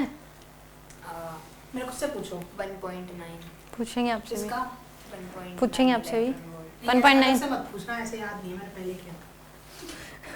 तो फिर अलग से आपने कहा मेरे से पूछ लो तो मैं पूछ लूँगी First और- आपसे। Yes, ma'am, second 1.9। फर्स्ट और सेकंड, सेकंड और थर्ड सेकंड और थर्ड के बीच में देखो, फर्स्ट और सेकंड में तो होता है 10.2, फर्स्ट और थर्ड में होता है 12.1 और फर्स्ट और फोर्थ में होता है 12.7 समथिंग कुछ 7.6 76। 12.76 सेकंड और थर्ड में होता है पता नहीं, थर्ड और फोर्थ में 0.66, सेकंड और थर्ड में होता है 1.9। हाँ 1.9 और सेकंड और फोर्थ में होता है 2.56। अब बता दो थर्ड और फोर्थ के बीच। Muscle memory 0.66। ठीक है, हाँ जी हो गए। अब बता दो थर्ड सेल की एनर्जी बता दो। 1.5 माइनस का, 1.5। यही तो माइनस याद रखो। अब देखो इसमें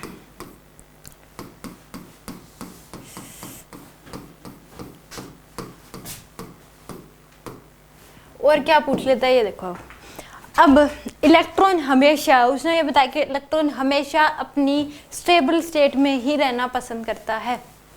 ठीक है, इलेक्ट्रॉन हमेशा क्या चाहता है, वो स्टेबल स्टेट में ही रहे, यानी ये फर्स्ट सेल में रहना पसंद करता है। मान लो यहाँ इलेक्ट्रॉन है, ठीक है, इलेक्ट्रॉन हमेशा क्या चाहेगा कि वो स्टेबल स्टेट में ही रहे। इलेक्ट्रॉन हमेशा स्टेबल स्टेट में रहना पसंद करता है। अब आपने इसको फर्स्ट से सेकंड में भेजना है, तो आपने क्या डाला, एक फोटोन डाल दिया। तो उसके लिए फर्स्ट से सेकंड में भेजना है, तो उस फोटोन की जो एनर्जी है वो 10.2 इलेक्ट्रॉन वोल्ट होनी चाहिए, तभी वो फर्स्ट से किस में जाएगा, सेकंड सेल में। और वो वहाँ पे परमानेंट नहीं रहता। एक इलेक्ट्रॉन अपनी एक्साइटेड स्टेट में 10⁻⁸ सेकंड तक ही रहता है। कितने टाइम के लिए रहता है, 10⁻⁸ सेकंड। और ये इस टाइम में वो बहुत ज़्यादा चक्कर लगा लेता है, शायद 80,000 या 8 लाख कुछ समथिंग है। ठीक है, इतने कम टाइम में 10⁻⁻, ये लिख लो एक बात को कि electron stay in its excited state for time 10⁻⁸ second. चाहे कोई भी एक्साइटेड स्टेट हो। हाँ, 10⁻⁸ सेकंड के लिए ही रहता है।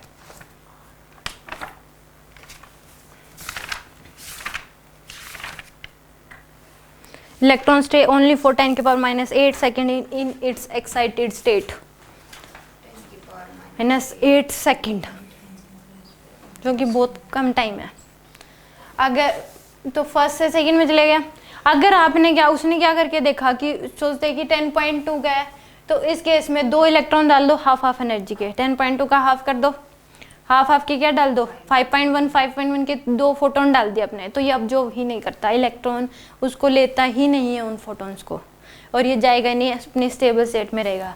अगर आप 10.2 दोगे तो ही ये इलेक्ट्रॉन उस फोटोन को लेगा और फर्स्ट से सेकंड, फर्स्ट एक्साइटेड स्टेट में जाएगा। ये फर्स्ट एक्साइटेड स्टेट है, ये सेकंड, ये थर्ड। ठीक है, ये फर्स्ट एक्साइटेड स्टेट, ये सेकंड और ये थर्ड। तो ये 10.2 इलेक्ट्रॉन वोल्ट का अगर फोटोन डालोगे तो ये इलेक्ट्रॉन लेगा और फर्स्ट से किस में चला जाएगा, सेकंड में। और यहाँ पे 10⁻⁸ सेकंड तक रहता है अपनी एक्साइटेड स्टेट में। अब उसने क्या देखा कि अगर यहाँ पे है इलेक्ट्रॉन, अब यहाँ पे अगर 1.9 का डाल दिया तो कभी भी इलेक्ट्रॉन एक एक्साइटेड स्टेट से दूसरी एक्साइटेड स्टेट में नहीं जाता। Electron never be jump from one excited state to second excited state. वो दोबारा से इसमें आएगा, फिर ही अगली एक्साइटेड स्टेट में जा सकता है। आपने क्या करा कि उसने, हाँ, यहाँ से इसमें नहीं जाता कभी भी। एक एक्साइटेड स्टेट से दूसरी एक्साइटेड स्टेट में नहीं जाता इलेक्ट्रॉन, पहले ग्राउंड में पहले इस केस में वापस आएगा। फिर आपको अगर थर्ड में भेजना है तो आपको एनर्जी ये नहीं है कि आपने 2 फोटोन डाल दिए 10.2 के और 1.9 के, तो दोनों अब्जॉर्ब कर लिए, पहले फर्स्ट से सेकंड में चला गया, फिर सेकंड से थर्ड में चला जाएगा। ऐसा नहीं होगा। ठीक है, आपको अगर फर्स्ट से थर्ड सेल में भेजना है तो आपको इतनी एनर्जी का फोटोन डालना पड़ेगा। ठीक है, अगर 12.1 इलेक्ट्रॉन वोल्ट का फोटोन डालोगे तो ही वो ऑब्जॉर्ब करेगा और फर्स्ट से थर्ड में चला जाएगा। अगर आपने इसमें 10.2 का डाला तो फर्स्ट से किस में चला गया, वो एनर्जी ले ली इसने, इतनी एनर्जी चाहिए थी उसको फर्स्ट से सेकंड में जाने के लिए, वो एनर्जी ले ली और सेकंड में चला गया, और वहाँ पे जाने के बाद कितने टाइम के लिए रहा वो 10⁻⁸ सेकंड, फिर दोबारा से किस में आ जाएगा वो फर्स्ट में, और इतनी एनर्जी का एक फोटोन रिलीज कर देगा, एनर्जी रिलीज कर देगा। पहले ली थी इसको थर्ड में पहुंचाना है तो थर्ड में पहुंचाना है तो सीधा आपको 12.1 इलेक्ट्रॉन वोल्ट देनी पड़ेगी, तो सीधा फर्स्ट से किस में चला जाएगा, थर्ड में। हमें फोर्थ में पहुंचाना है तो कितनी देनी पड़ेगी, 12.76। ये नहीं है कि यहाँ पे पहुंच गया, 1.9 दे दे, फिर यहाँ पहुंच जाएगा, फिर 0.66 दे दे, फिर यहाँ पहुंच जाएगा, ऐसा नहीं होगा। ठीक है, ऐसा भी नहीं होगा कि 5.5.1 के 5.1 के 2 डाल दिया अपने, वो दोनों ले लेगा और इसमें चला जाएगा, ऐसा भी नहीं होगा। 10.2 डाल का फोटोन दोगे तो ही एब्जॉर्ब करता है, ना इससे ज्यादा ना इससे कम। अगर आपने प्लस 13.6 डाला तो लेगा, फिर वो एटम से ही बाहर हो जाएगा। अगर हमने इसको अगर आपने प्लस 13.6 इलेक्ट्रॉन वोल्ट का फोटोन डाल दिया तो ले लेगा और एटम से ही बाहर हो जाएगा। ये चीजें तब तक वैलिड है। आप अगर -13 का डाल रहे हो तो भी नहीं लेगा, अगर -11.2 इलेक्ट्रॉन वोल्ट का डाल रहे हो तो भी नहीं लेगा।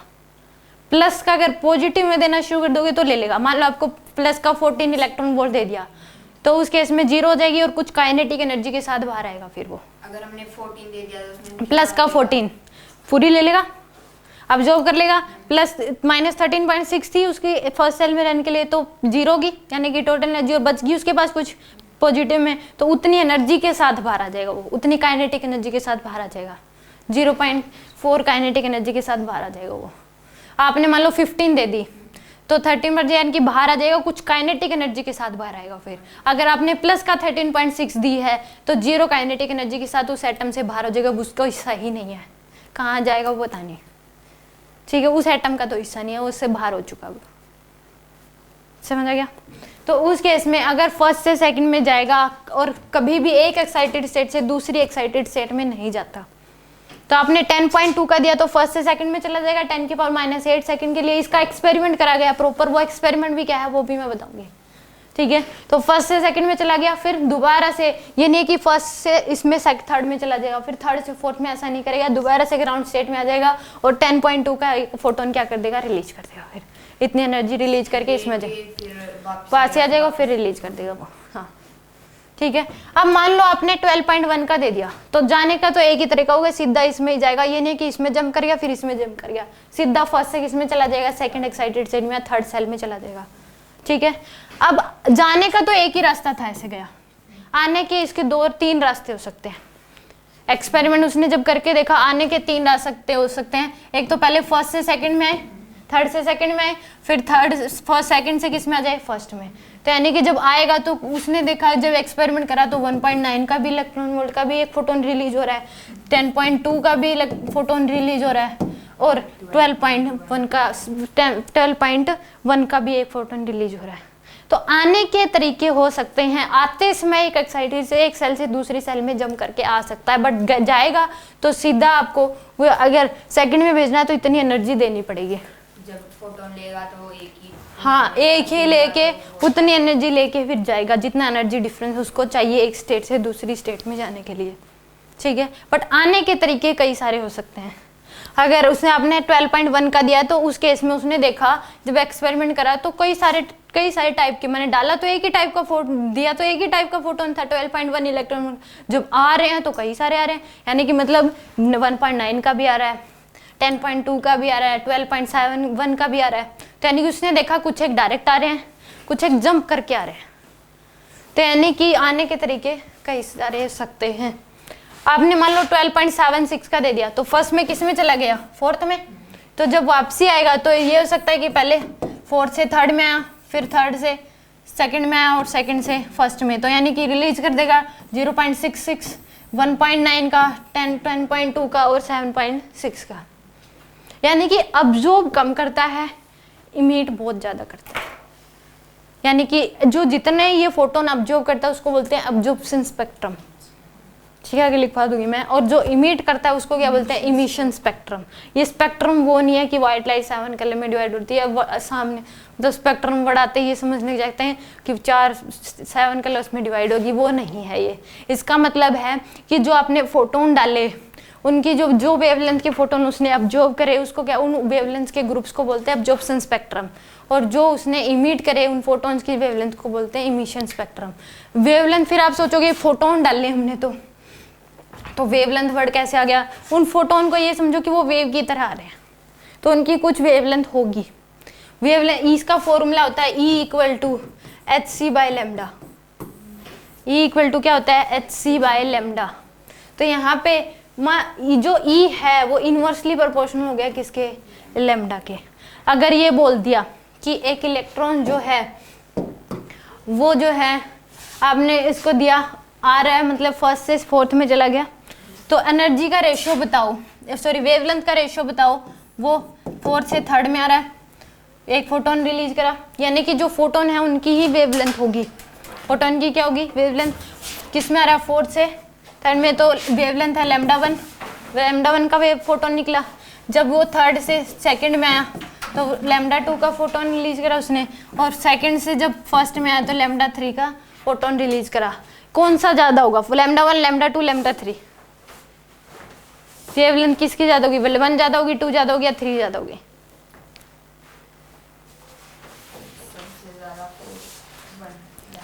वन ज़्यादा होगी सबसे ज़्यादा। यानी कि जो लैम्डा है E inversely proportional to lambda, यानी कि लैम्डा जो है 1/E है, तो जिसकी एनर्जी ज़्यादा उसकी वेवलेंथ कम। तो यानी कि λ3 सबसे कम होगी, फिर λ2 और फिर λ1 सबसे ज़्यादा λ1 होगी, फिर λ2 और फिर λ3। जितना कम एनर्जी डिफरेंस उतनी ज़्यादा वेवलेंथ का फोटोन रिलीज करेगा। ठीक है, ये पूछ लिया कि फर्स्ट से सेकंड में जा रहा है, फर्स्ट से थर्ड में जा रहा है और फर्स्ट से फोर्थ में जा रहा है, λ1, λ2 और λ3। अब बताओ किसकी वेवलेंथ ज़्यादा होगी? λ1 सबसे ज़्यादा होगी, फिर λ2 होगी, फिर λ3। ठीक है, सबसे कम होगी λ1, सबसे कम λ1 होगी, सॉरी हाँ सबसे कम λ1 होगी, फिर सॉरी सबसे ज़्यादा λ1 होगी, फिर λ2 और फिर λ3। एनर्जी डिफरेंस 10.2 का, इसमें कितना है 12.1 का, और लैम्डा सबसे कम नहीं सबसे ज्यादा। E की वैल्यू देखो ना, फर्स्ट से किस में गया, सेकंड में, तो एनर्जी डिफरेंस 10.2 नहीं है, तो मैम ज्यादा है फिर तो E की वैल्यू इस, अब जब फर्स्ट से थर्ड में जाएगा तो E की वैल्यू क्या है, 12.1 नहीं है, थर्ड में जा रहा है क्या? यस मैम ठीक है, समझ में आ गया। तो λ1 सबसे ज्यादा, फिर λ2, फिर λ3। यानी कि सीधा अगर रेशियो पूछा है तो उस केस में हम बता सकते हैं कि E जो है E = होता है hc/λ, तो लैम्डा जो होगा वो hc/ में क्या आ जाएगा, E, यानी कि lambda inversely proportional to E है। तो जो एनर्जी का रेशियो होगा उसका रिवर्स कर दो, वो क्या आ जाएगा आपके पास, वेवलेंथ का रेशियो आ जाएगा। यानी कि जो फोटोन वो अब्जॉर्ब कर रहा है, जो फोटोन वो रिलीज कर रहा है, उनकी वेवलेंथ पूछ लेता है कई बार कि आपने इतनी एनर्जी का फोटोन डाला है, उस फोटोन की वेवलेंथ बताओ क्या होगी। ठीक है, कि इलेक्ट्रॉन ने इतने एनर्जी का फोटोन अब्जॉर्ब करा है तो उसकी वेवलेंथ बताओ। तो जिन फोटोन्स को अब्जॉर्ब करता है उन फोटोन्स की वेवलेंथ को बोलते हैं अब्जॉर्प्शन स्पेक्ट्रम, और जो फोटोन जो रिलीज करता है जिन फोटोन्स की, उनकी जो वेवलेंथ का ग्रुप होगा उसको इमिशन स्पेक्ट्रम बोलते हैं। समझ में आया? अब्जॉर्ब कम करता है, रिलीज ज़्यादा करता है, इमिट ज़्यादा करता है, तो हमेशा इमिशन स्पेक्ट्रम ग्रेटर देन होता है अब्जॉर्प्शन स्पेक्ट्रम से। ठीक है, अब्जॉर्ब तो 3 ही करता है, 10.2, 12.1 और 12.76, और इमिट बहुत सारे करता है। समझेगा? एक होता है कि ये पूछ लिया कि जो फोटोन आपने डाला उसकी फ्रीक्वेंसी बताओ, या जो फोटोन इमिट करा उसकी फ्रीक्वेंसी बताओ। तो E = होता है hν। E = क्या होता है, hν। तो जो E = हो गया hν के, तो यहाँ पे E जो है वो डायरेक्टली प्रोपोर्शनल हो गया न्यू के फ्रीक्वेंसी के, डायरेक्टली प्रोपोर्शनल हो गया। तो जो ये पूछ लिया कि इलेक्ट्रॉन जो है वो फर्स्ट से सेकंड में जा रहा है, फर्स्ट से थर्ड में जा रहा है और फर्स्ट से फोर्थ में जा रहा है, वेवलेंथ फ्रीक्वेंसी का रेशियो बताओ, μ1 μ2 और μ3 बताओ कितना हो जाएगा। सबसे ज़्यादा किसमें, μ3 सबसे ज़्यादा होगा, फिर μ2, फिर μ1। एनर्जी के डायरेक्टली प्रोपोर्शनल है, जो एनर्जी का रेशियो होगा वही फ्रीक्वेंसी का रेशियो होगा कि नहीं। समझ आ गया? यानी कि जो एनर्जी का रेशियो होगा उसका रिवर्स वेवलेंथ का रेशियो होगा, और जो एनर्जी का रेशियो होगा उसका वही रेशियो फ्रीक्वेंसी का होगा। ठीक है, ऐसे सोल्व करने लग गए, मान लो रेशियो ही पूछ लिया, सबके लिए निकालने लग गए। E इक्वल टू एच की वैल्यू पुट करो 6.6 इंटू 10 की पावर -34, सी की वैल्यू 3 इंटू 10 की पावर 8 डिवाइड बाय में वेवलेंथ E की वैल्यू कहाँ से कहाँ तक जा रहा, मान लो 10.2, तो इसको सोल्व करो, फिर आएगी आपके पास वेवलेंथ। तो रेशियो पूछा है तो याद रखो, क्योंकि पूछ लेता है डायरेक्ट वेवलेंथ का रेशियो बताओ, फ्रीक्वेंसी का रेशियो बताओ, तो जो एनर्जी का रेशियो होगा वही फ्रीक्वेंसी का रेशियो हो जाएगा, और जो एनर्जी का रेशियो है उसका रिवर्स कर दो, क्या आ जाएगा आपके पास, वेवलेंथ का रेशियो। आगे इसमें जितना, इसमें कोई डाउट? यानी कि पहली बात तो हमेशा अगर फर्स्ट से सेकंड में भेजना है तो वो ऑब्जर्व करेगा फोटोन 10.2 का ही, ना इससे ज़्यादा ना इससे कम, तभी फर्स्ट से सेकंड में जाएगा, और कभी भी एक्साइटेड स्टेट में रहते हुए दूसरी एक्साइटेड स्टेट में नहीं जाएगा। ठीक है, तीसरी बात, और हर एक एक्साइटेड स्टेट में अगर इलेक्ट्रॉन गया है तो 10 की पावर -8 सेकंड के लिए ही अपनी एक्साइटेड स्टेट में रहेगा। यहाँ तक कोई डाउट हो तो बताओ। अब देखो, अब कितना 10 की पावर -8 सेकंड के लिए रह रहा है, तो देख लो उसमें इसकी रेडियस क्या होगी, टाइम निकालना कितनी रेडियस होगी, कितने राउंड कंप्लीट कर लेगा, वो भी आप निकाल सकते हो। तो बहुत ज़्यादा राउंड कंप्लीट कर लेता है अपने। ठीक है, अब इसमें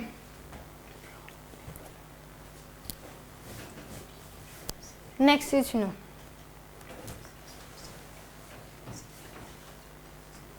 यानी कि आप फ्रीक्वेंसी बता सकते हो, वेवलेंथ बता सकते हो। अब देखो एक चीज कि मान लो मैंने ये बोला आपको कि हाइड्रोजन एटम है, इलेक्ट्रॉन जो है वो फर्स्ट से सेकंड में जंप कर रहा है। किस में जंप कर रहा है? फर्स्ट से सेकंड में। हाइड्रोजन एटम है, फर्स्ट से सेकंड में जंप कर रहा है इलेक्ट्रॉन, फर्स्ट सेल से सेकंड सेल में। वेवलेंथ बताओ क्या होगी, सोल्व करना है।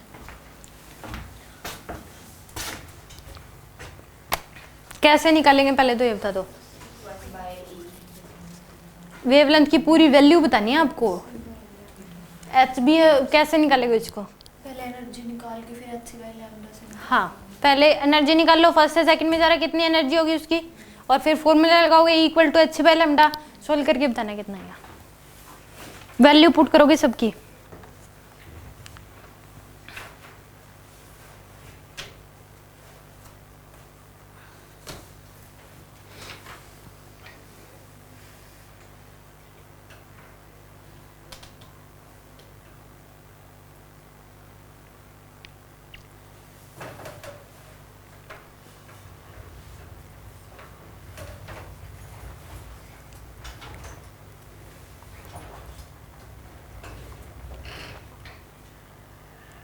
मैम जो एनर्जी है वो टोटल एनर्जी निकालनी है। फर्स्ट से सेकंड में जाने के लिए कितनी एनर्जी चाहिए भाई?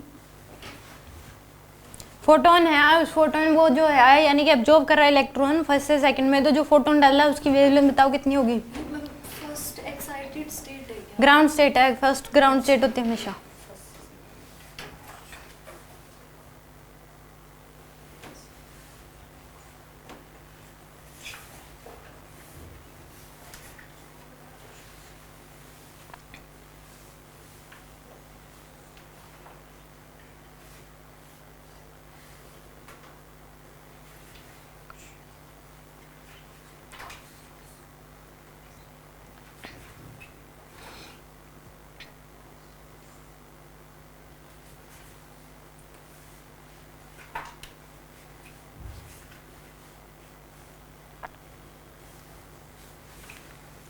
एनर्जी जूल में पुट करनी है। हाँ, जूल उसमें निकाल दो आप, चाहे एंस्ट्रॉम में निकाल दो, जूल में निकाल दो।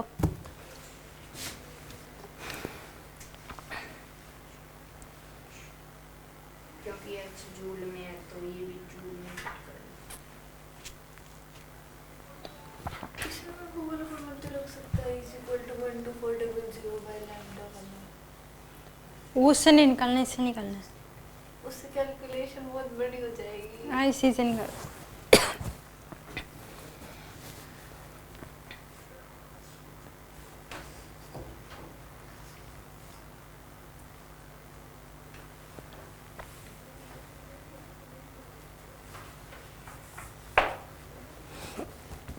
देखो E इक्वल टू क्या पुट करोगे, एच सी बाई लेमडा। पहले तो ये बताना चाहिए फर्स्ट से सेकंड में जा रहा है, तो जो एनर्जी चाहिए E की वैल्यू जो होगी 10.2 इलेक्ट्रॉन वोल्ट, ये तो पता होनी चाहिए, पहले यही निकाल रहे बैठ गए हम, ठीक है। अब देखो E इक्वल टू यानी कि लेमडा हो जाएगा एच सी बाई में E, ठीक है। तो लेमडा H की वैल्यू 6.6 इंटू 10 की पावर माइनस 34 इंटू में C की वैल्यू 3 इंटू 10 की पावर 8 डिवाइड बाई E की वैल्यू पुट करोगे 10.2। ये तो हमारे पास किस में आया, इलेक्ट्रॉन वोल्ट में, इसको जूल में कन्वर्ट करोगे तो मल्टीप्लाई कर दो किससे, 1.6 इंटू 10 की पावर माइनस 19, ये मीटर में आएगा भी, किस में आएगा ये, मीटर में, मीटर में आएगा कि नहीं, ये वाली लेमडा मीटर में आएगा। सब कुछ एसआई में पुट कर दिया आपने, तो इसको किस में कन्वर्ट करोगे, एंस्ट्रोम में, 10 की पावर 10 से क्या कर दो मल्टीप्लाई, तो किस में आ गई है, एंस्ट्रोम में, ठीक है। अब दूसरा क्वेश्चन करना है।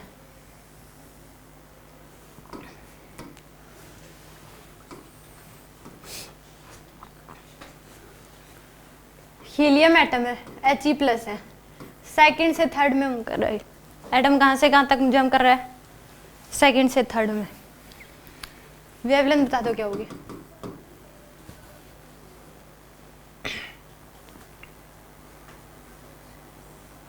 या फिर फर्स्ट से थर्ड में कर रहे हैं,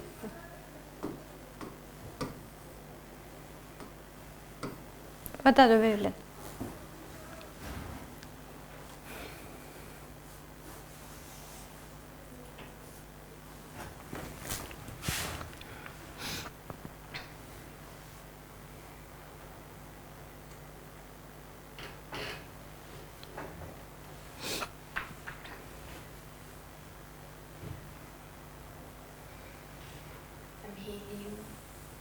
He प्लस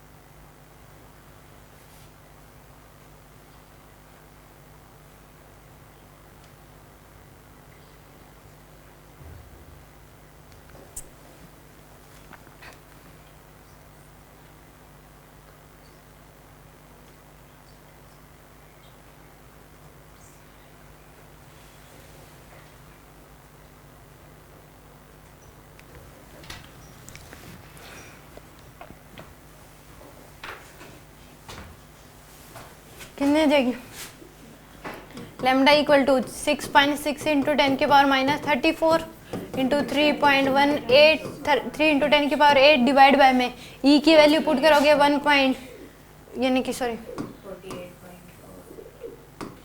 फर्स्ट से थर्ड में जा रहा है तो 12.1 इंटू 4, ये तो किस में आई है, इलेक्ट्रॉन वोल्ट में, इंटू में क्या करोगे 1.6 इंटू 10 की पावर माइनस 19 मीटर में आ गया, इंटू में क्या करोगे 10 की पावर 10, ये किस में आ गया आपके पास, एंस्ट्रोम में। अब देखो ये वाली टर्म जो है बार बार रिपीट हो रही है कि नहीं हो रही, इसमें भी हीलियम है, हीलियम के लिए एनर्जी जो है चाहिए कितनी चाहिए 12.1 इंटू 4 नहीं करोगे, वो तो हाइड्रोजन के लिए 12.1, तो ये वाली टर्म्स दोनों में रिपीट हो रही है कि नहीं हो रही, चाहे बेरिलियम का कर लो उसमें भी होगा, चाहे वो थर्ड से फर्स्ट में आ रहा हो, चाहे फोर्थ से फर्स्ट में आ रहा हो, सबकी में ये वाली वैल्यू तो रिपीट होंगी।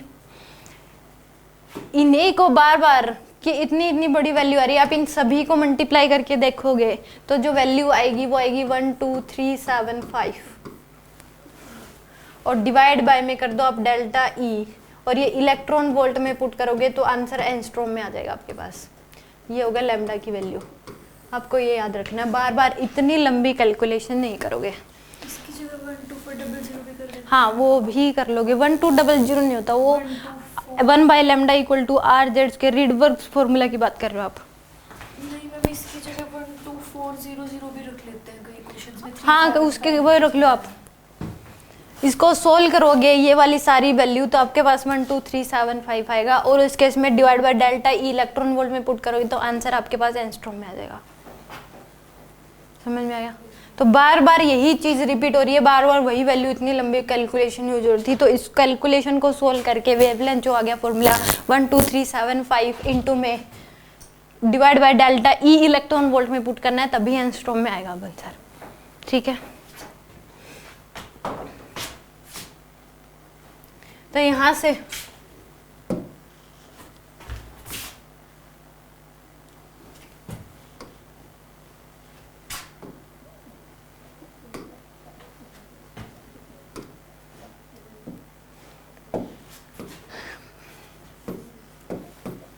तो यही फॉर्मूला हमको दिया गया कि लैम्डा जो होगा वो कितना आ जाएगा 12375 divide by delta E electron volt में पुट करोगे तो वेवलेंथ एंगस्ट्रॉम के टर्म्स में आ जाएगी।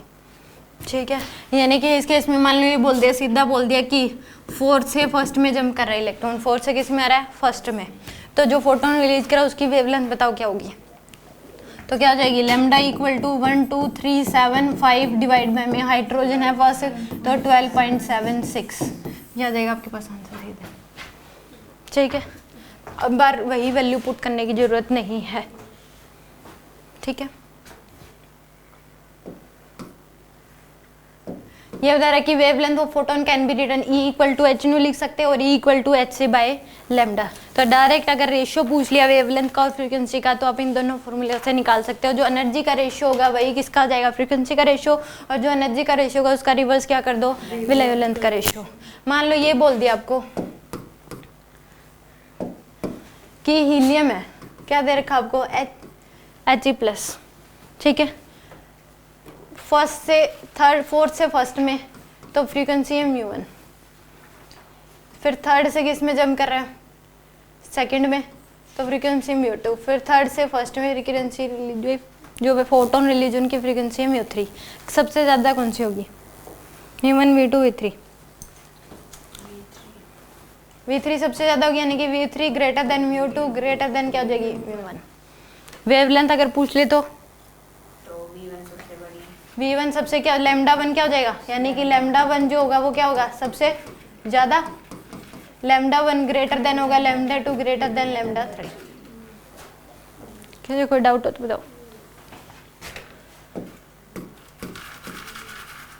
इससे भी आप वेवलेंथ निकाल सकते हो, रीडबर्ग फॉर्मूला जो आप 12375 डिवाइड बाय डेल्टा ई करके जो आंसर आएगा इस फॉर्मूले से भी वही आंसर आएगा, यानी कि 1 बाय लैम्डा इक्वल टू होता है आर जेड स्क्वायर इंटू में 1 by lower shell minus higher shell, यानी कि मान लो बोल दिया फर्स्ट से सेकंड में या फिर थर्ड से फोर्थ सेकंड में आ रहा है तो यहाँ पे n की वैल्यू क्या पुट करोगे, थर्ड से सेकंड में आ रहा है तो 2, यहाँ पे क्या पुट करोगे 3। n है लोअर सेल, h है हाइयर सेल, मतलब फोर्थ से सेकंड में आ रहा है तो यहाँ n l की वैल्यू क्या पुट करोगे, सेकंड, फोर्थ से सेकंड में जंप कर रहा है, किस में आ रहा है, फोर्थ से सेकंड में, फोर्थ से सेकंड में, तो यहाँ पे 2 यहाँ 4, यहाँ पे फोर्थ से सेकंड में आ रहा है तो यहाँ क्या पुट करोगे 2, यहाँ क्या पुट करोगे 4। तो यानी कि R क्या होगा, रिडबर्ग्स कांस्टेंट, इसकी वैल्यू याद कर लो 1.097 इंटू 10 की पावर 7 मीटर इनवर्स। इनिशियल और फाइनल बता दो। लोअर हायर यही होगा, इनिशियल फाइनल नहीं, लोअर हायर से याद रखना, NL मतलब लोअर सेल, NH मतलब higher shell. Second to fourth और फोर्थ टू सेकंड में कोई डिफरेंस होगा, एनर्जी फोटोन तो वही होगा, फर्स्ट से सेकंड में जा रहा है तो 10.2 का दोगे, सेकंड से फर्स्ट में आ रहा है तो एनर्जी तो उतनी एनर्जी का फोटोन रिलीज होगा, इसमें हमेशा पॉजिटिव ही आएगा स्क्वायर, किसमें, यहाँ पे और यहाँ पे, मतलब सेकंड से थर्ड में आ रहा, जैसे मतलब फोर्थ से सेकंड में आएगा, सेकंड से फोर्थ में जाएगा तो साइन में कोई चेंज नहीं आएगा, वो तो फिर आप एनर्जी रिलीज, फिर उस केस में एक लो मान लो फोर्थ से सेकंड में आ रहा है तो फाइनल यहाँ पे पुट करोगे, यहाँ पे इनिशियल पुट करोगे तो आपका आंसर किस में आ जाएगा, पॉजिटिव में आ जाए, यानी कि रिलीज हुआ है। आप हमेशा लोअर टू हायर देख लिया करो कि कौन सी लोअर से हायर में आ रहा है, फोर्थ से सेकंड में आ रहा है कि थर्ड से सेकंड में आ रहा है, तो लोअर टू हायर देख लिया करो, फाइनली लोअर और हायर आपको पता लग गया कहाँ से कहाँ तक आ रहा है तो आपको पता ही लग जाएगा कि रिलीज हो रही है कि ऑब्जर्व कर रहा है। ठीक है, इतना फोटोन आपने दिया तो यानी कि ऑब्जर्व करा, फिर ही फर्स्ट किसी स्टेट में गया होगा दूसरे में, या फिर वहाँ से आया तो यानी कि रिलीज करी होगी। ठीक है, तो यानी कि 1 बाय लैम्डा इक्वल टू क्या हो जाएगा, आर जेड स्क्वायर इंटू में 1/NL का स्क्वायर माइनस 1/NH का स्क्वायर। तो R की वैल्यू क्या पुट करोगे, रिड्सबर्ग्स कांस्टेंट, इसकी वैल्यू याद कर लो 1.097 इंटू 10 की पावर 7 मीटर इनवर्स। कितनी आ जाएगी 1.097 इंटू 10 की पावर 7 मीटर इनवर्स। एन यहाँ पे लोअर ऑर्बिट होगा, NH हायर ऑर्बिट होगा और Z एटॉमिक नंबर। इससे भी वही आंसर आएगा। और जो आपने वेवलेंथ का formula lambda equal to 12375 divide by में डेल्टा ई इलेक्ट्रॉन वोल्ट में पुट करोगे तो एंगस्ट्रॉम में, तो इससे भी यही आंसर आएगा। हाँ ठीक है, दोनों से आंसर क्या आएंगे, सेम सेम आएंगे। यहाँ तक कोई डाउट हो तो बताओ। अब देखो उसने जो एक्सपेरिमेंट क्या करा कि ऐसा ही क्यों होता है, उसने क्या लिया कि यहाँ पे एक हाइड्रोजन गैस सैंपल ले लिया। बोर ने क्या लिया, एक हाइड्रोजन गैस सैंपल ले लिया, यानी कि कई सारे एटम्स हैं हाइड्रोजन के, इसमें कई सारे एटम हैं हाइड्रोजन के, एक तो लेना पॉसिबल नहीं, कई सारे ले लिए उसने। ठीक है, यहाँ पे एक स्क्रीन लगा दी, स्पेक्ट्रोस्कोप बोलते हैं उसको। ठीक है, और स्क्रीन के साथ यहाँ पे एक कंप्यूटर जोड़ दिया, इसको क्या बोलते हैं, स्पेक्ट्रोस्कोप। ये क्या, हाइड्रोजन गैस सैंपल। ठीक है, यहाँ से कई सारे फोटोन डाले, कई सारी वेव्स डाली, मान लो वाइट लाइट ही डालती, जो सन से रे आ रही है वो एक ऐसी टाइप्स ऑफ कॉम्बिनेशन होती है कि जिसमें हर टाइप्स की वेवलेंथ होगी। जो इसमें से निकल रही है इसमें तो पर्टिकुलर टाइप होंगी, उतनी तो हो ही नहीं सकती, वहाँ पे तो हर टाइप की पॉसिबल है। ठीक है, तो जो सन से जो वाइट लाइट आ रही है वो डाल दी, तो हर टाइप्स की क्या होगी, वेवलेंथ पॉसिबल होगी इसमें। ठीक है, तो वो डाल दी, मान लो कई सारी डाल दी उसने। तो उस केस में उसने देखा कि मान लो उसमें उसने पहले रीड कर लिया कि इस केस में कौन कौन से होंगे। मान लो 10.2 का इलेक्ट्रॉन वोल्ट का था, फोटोन कितने डाल दिए, मान लो 10.2 इलेक्ट्रॉन वोल्ट के फोटोन डाल दिए, ये समझ लो।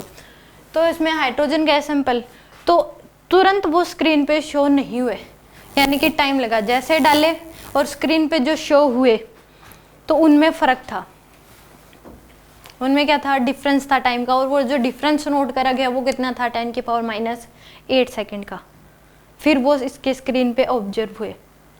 मान लो उसने डाल दिए कि 10 इलेक्ट्रॉन वोल्ट के फोटोन डाल दिए, बहुत सारे करोड़ों में, तुरंत स्क्रीन पे ऑब्जर्व हो गए वो, यानी कि इसका मतलब हाइड्रोजन गैस सैंपल उसने ऑब्जर्व ही नहीं करे, तुरंत आगे। मान लो उसने डाल ले कुछ एक, तो क्या डाल दिए, 10.2 के डाल दिए, कुछ एक किसके डाल दिए, मान लो 5 के डाल दिए, 5 इलेक्ट्रॉन वोल्ट के। तो उस केस में 5 वाले तो तुरंत अब जो वो स्क्रीन पे दिखाई देंगे, कंप्यूटर पे शो करके।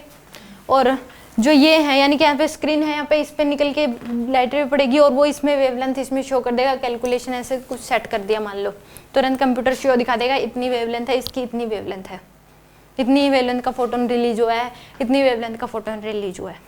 ठीक है, तो उसने 5 इलेक्ट्रॉन वोल्ट के डाले और 10.1 इलेक्ट्रॉन वोल्ट के डाले, मान लो आधे आधे डाले, 500 उसके डाल दिए, 500 उसके डाल दिए, तो 500 तो तुरंत दिख शो हो गए इसके ऊपर, स्क्रीन के ऊपर, यानी कि अब जो भी नहीं हो वो तो। और जब 10.1 के डाले वो थोड़ी देर बाद अब शो हुए, यानी कि उनको जो टाइम लगा नोट करा गया तो वो 10⁻⁸ सेकंड था। फिर उसने मान लो उसने डाल दिए 12.1 इलेक्ट्रॉन वोल्ट के फोटोन डाल दिए, 100 फोटोन डाल दिए, तो वो भी क्या होगा, उनको टाइम लगा शो होने में, और वो भी कितना टाइम लगा, 10⁻⁸ सेकंड। बट उसने बाद में देखा कि जो यहाँ पे स्क्रीन पे जो फोटोन पड़े डाले तो किसके थे, 12.1 के, यहाँ पे शो हो रहे हैं अलग अलग उसके एनर्जी के photon.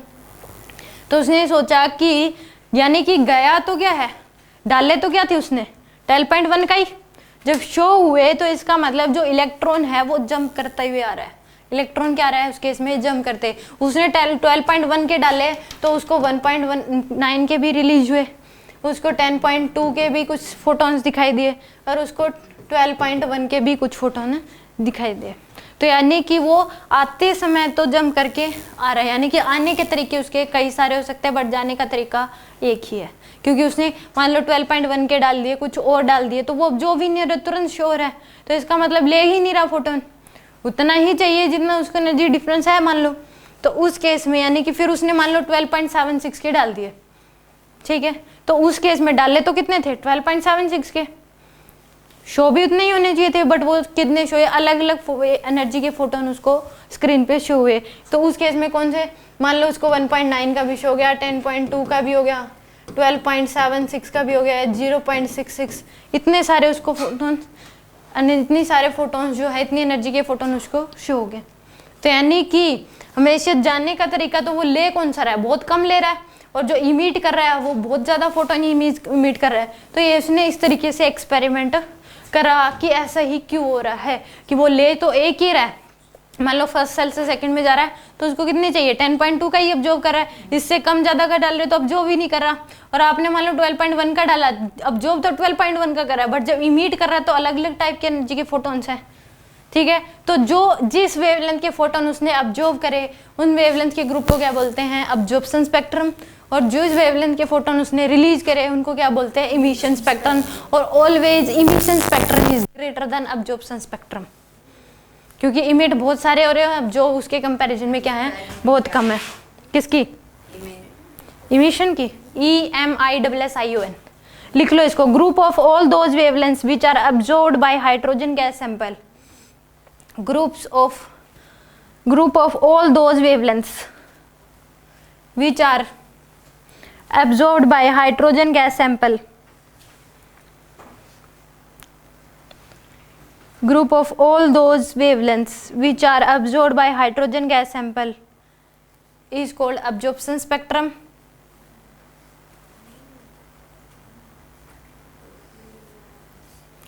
Absorbed by hydrogen gas sample which is called absorption spectrum. Absorbed by Hydrogen gas sample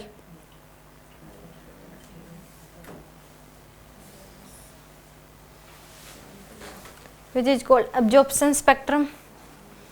और group of all those wavelengths which are emitted by hydrogen gas sample is called emission spectrum. और emission spectrum always greater than absorption spectrum. Emission spectrum is larger than absorption spectrum. तो अमीड वो jump करके क्या आ रहे हैं ना, आने के तरीके कई सारे हैं, लेने के जाने का तरीका एक ही है।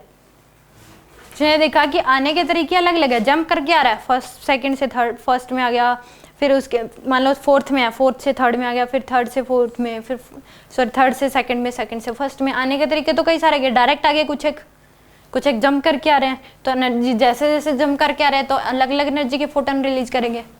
तो उसने एक्सपेरिमेंटली करके देखा, ये एक्सपेरिमेंटली ही किया गया कि हाइड्रोजन गैस सैंपल ले लिया, एक स्पेक्ट्रोस्कोप यानी एक स्क्रीन थी, और उसको कंप्यूटर के साथ जोड़ दिया, ठीक है।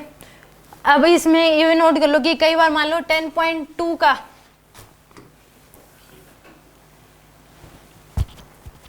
अगर आप क्या डालोगे इस केस में 10.2 इलेक्ट्रॉन वोल्ट का फोटोन डालोगे तो जो वेवलेंथ होगी वो होती है 1213 एंगस्ट्रॉम।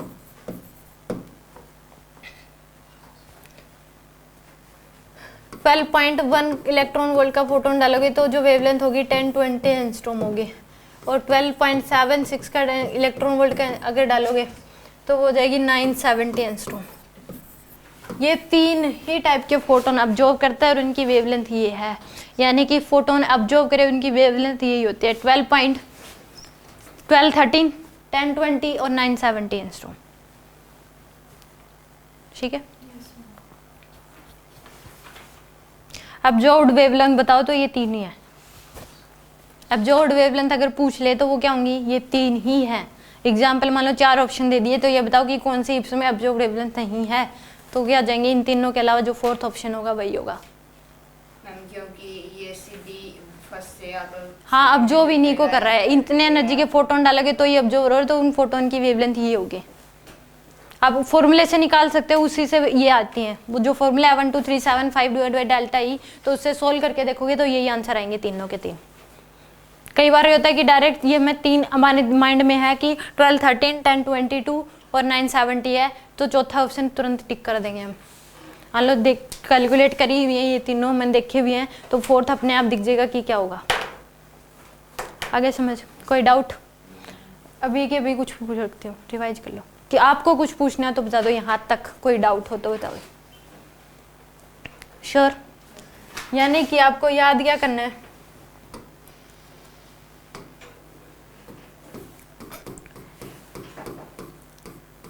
पहले तो ये पूरी टेबल याद करनी है, जिसमें रेडियस पूछ ले तो रेडियस कितना हो जाएगा 0.53 angstrom Z square N square by Z. Angular momentum NH/2y। Angular momentum never depends on atomic number, यानी कि वो कोई भी हो, हाइड्रोजन हो, हीलियम हो, लिथियम हो, किसी पे डिपेंड नहीं करता, depends on number of shell. ठीक है, रेडियस हो जाएगा 0.53 इंटू में N square by Z, angstrom में आ गया। वेलोसिटी हो जाएगी 2.18 into 10⁶ Z by N. Time period 1.5 into 10⁻⁻16 N cube by Z square. Frequency इसका रिवर्स कर दो, 1/t को फ्रीक्वेंसी बोलते हैं। तो एनर्जी काइनेटिक एनर्जी होगी 13.6 electron volt Z square by N square. Potential energy -2 into 13.6 electron volt Z square by N square. Total energy -13.6 electron volt Z square by N square. ठीक है, और अगर wavelength पूछ लिया तो E इक्वल टू होता है hc/λ, उससे निकल जाएगा। जो एनर्जी का रेशियो अगर पूछ लिया तो जो एनर्जी का रेशियो होगा उसका रिवर्स क्या हो जाएगा, वेवलेंथ का रेशियो, और E equal to h nu होता है, c/λ को ही न्यू लिखते हैं। तो जो एनर्जी का रेशियो होगा वही क्या हो जाएगा, फ्रीक्वेंसी का रेशियो हो जाएगा।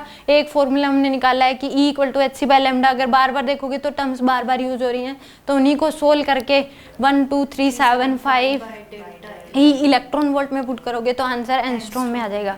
एक रिडबर्ग्स फॉर्मूला कि 1/λ इक्वल टू क्या हो जाएगा, आर जेड स्क्वायर इंटू में ln का स्क्वायर माइनस NH का स्क्वायर। ठीक है, आर क्या है यहाँ पे रिडबर्ग कॉन्स्टेंट, इसकी वैल्यू होती है 1.097 इंटू 10⁻⁷ मीटर इनवर्स। ठीक है, इनमें से भी कुछ भी पूछ सकती, 2 मिनट आपके पास।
होया,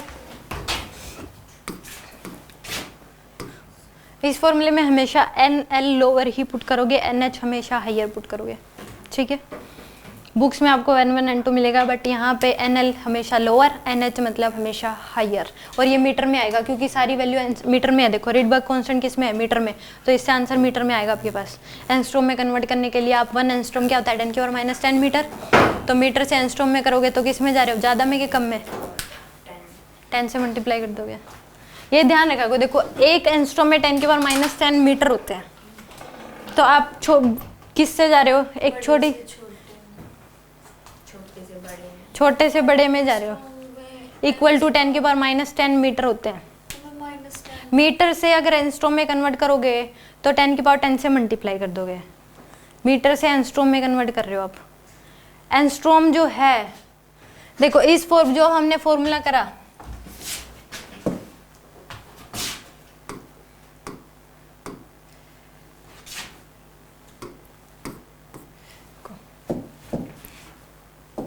इसमें ये फॉर्मूला करा था हमने, ये किस में आ रहा था, इससे मल्टीप्लाई ना करने की वजह से किस में आ रहा था, मीटर में। एंगस्ट्रॉम में करने हमें, तो किस में जा रहे हो, एक छोटी वैल्यू से बड़ी वैल्यू में जा रहे हो आप, तो मल्टीप्लाई कर दिया आपने। एक एंगस्ट्रॉम में 10⁻⁻10 मीटर होते हैं।